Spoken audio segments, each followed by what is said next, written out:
So we're going to move on to exercise 7C and also 7D. Let's go ahead and open up our files. And this is for future reference. There are a few different ways that we can open up our files. We practice doing it a couple of ways so far. One way is to go up here to File and then Open. Or another way is to just go straight here to Open.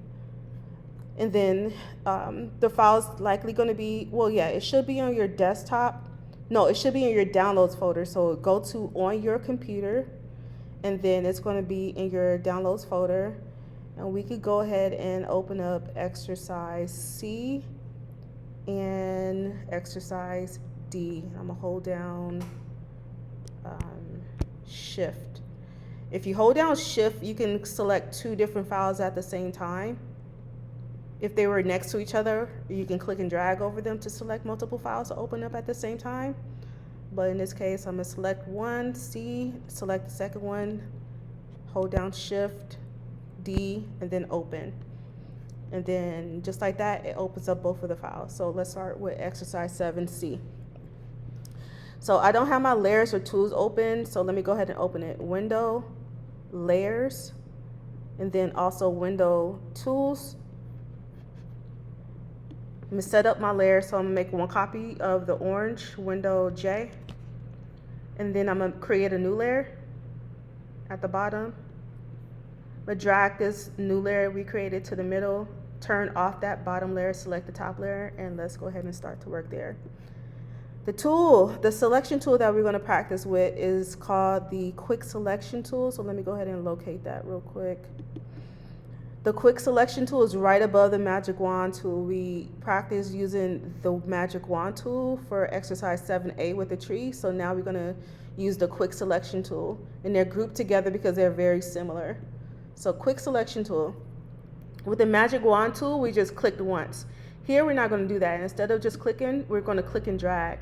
And you see that it makes a large selection at one time.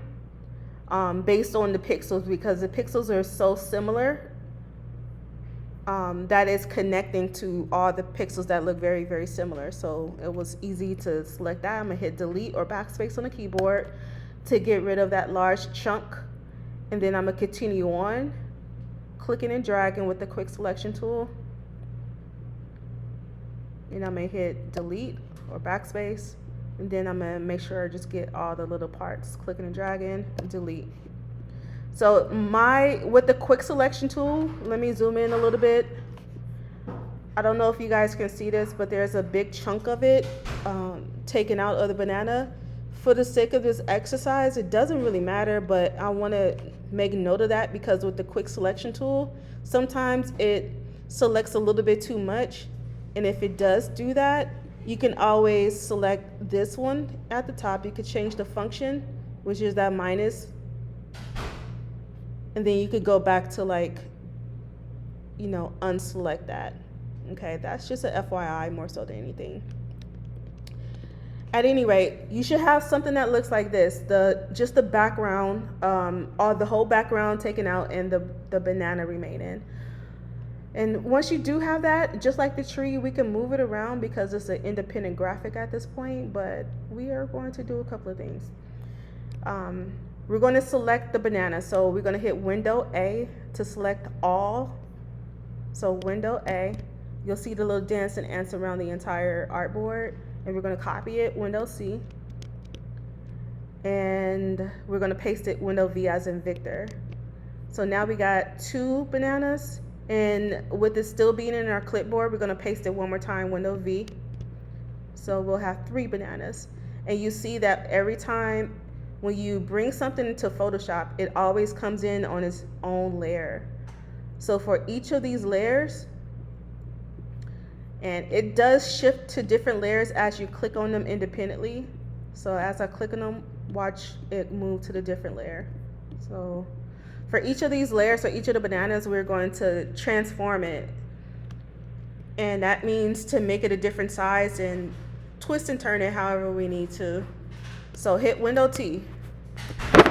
Make it smaller. Reposition it.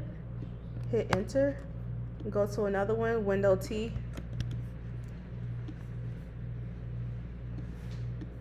reposition it, hit enter once you're done.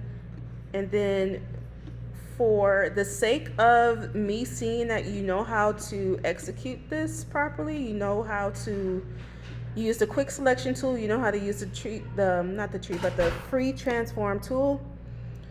I'm going to look for something like this. Either you have a happy face made out of the bananas or a sad face. So happy face, it'll be the same thing. Just switch the banana upside down with free transform, hit enter. Then go ahead and save this activity to your Creative Cloud. File, save as. File, save as. Save to Creative Cloud. P, whatever period that you in, first, last name. And then exercise 7C. EX7C.